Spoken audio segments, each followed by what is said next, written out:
Welcome to everything you need to know before watching The Batman. We're going to go over the top 5 things you should know before you head into the theater, plus a bonus fact if you stick around to the end of the video. Coming up first is how the movie fits in with the other DC movies. With Zack Snyder's Justice League last year and all the new DC movies coming out, it's becoming more and more difficult to tell which of these movies are connected. Much like the Dark Knight trilogy, The Batman will be completely separate from every other DC movie. That means that this Batman isn't a replacement for Batfleck. Why did you say that name wrong? And won't feature Justice League characters. With no connections to other movies, this one has the freedom to develop a new take on Batman. And that leads to the next thing you need to know, the story. Like the Tom Holland Spider-Man movies, the Batman will be skipping the origin story and getting straight to the Batman-ing. The movie takes place in Batman's second year of what director Matt Reeves calls a criminological experiment, which, of course, involves brutally punching criminals. Part of the reason the Dark Knight trilogy did so well was because of its darker, realistic tone. The Batman will be leaning even further into that dark tone, continuing the trend of making a man dressed as a bat somehow terrifying, instead of just being kind of ridiculous. So in addition to being a dark, grounded story, this movie will also bring Batman back to his detective roots. Batman first appeared in the Detective Comics series. That's actually what the DC stands for. And that detective origin is what led Batman to be known as the world's greatest detective in the comics. So unlike the other Batman movies, which just touch on him investigating crimes, this version will take on a more mystery thriller vibe, with the Batman racing against time to identify the murderer. Sort of like a game of Clue, but Batman edition. Wait, that's actually real? The director Matt Reeves has mentioned that movies like Seven and Zodiac are inspirations for the Batman. Both of these movies involve investigators tracking down brutal murderers who leave behind clues. And that's very much in line with the movie's main villain, the Riddler. I'm kind of getting the feeling they're not going for the Jim Carrey vibe this time around. In addition to the Riddler, we have Catwoman. If the trailers are any indication, she seems to have a pretty large role. She'll more than likely team up with Batman because she's kind of more of an anti-hero than an actual villain. Zoe Kravitz will be playing the character, but it's not actually the first time she was in the role. She also played her in the Lego Batman movie. We're also getting Colin Farrell as the Penguin. It actually took 2 to 4 hours every day to apply makeup and prosthetics. The Penguin is likely just in this to set up his appearance later on in other movies. In fact, according to Farrell, the Penguin only has 4 to 5 scenes in the whole movie. When it comes to the bat suit, it has a lot of detail to it. The most prominent detail is that the bat symbol is made of handgun pieces. So the main idea here being that it's the same gun that was used to murder Bruce's parents. So he's basically using the very thing that destroyed his youth to protect himself. Pattinson has also said that the bat suit has a lot of wear and tear to it, like bloodstains and bullet marks, to really give a feeling that this is actual armor and not just a costume. The Batmobile is also going to be pretty different this time around. It's actually going to be a 70s style muscle car, which is really in line with the more grounded and gritty version they're going for. Sure, the Dark Knight trilogy was realistic-ish, but driving a tank on the Gotham rooftops is a little overkill. But don't worry, it looks like you can treat it like a tank and it'll work just fine.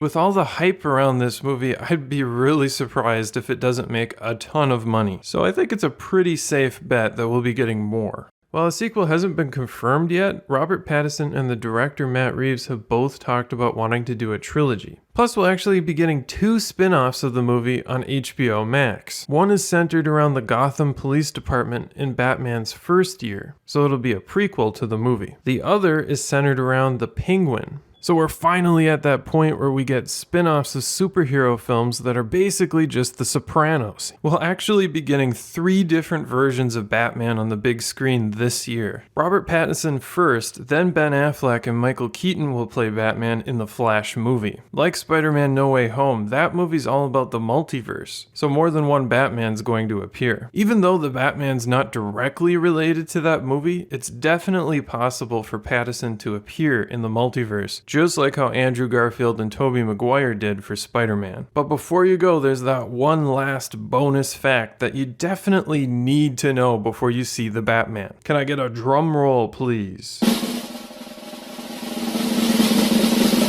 You can get a Batman calzone from Little Caesars. Pizza, pizza. Okay, maybe you didn't need to know that, but I thought it was kind of hilarious, so I threw it in. Come to think of it, I think that was more than the top 5 things that you need to know. Thanks for watching, like if you enjoyed, and subscribe if you feel like it. I'll see you next time on Movie Night.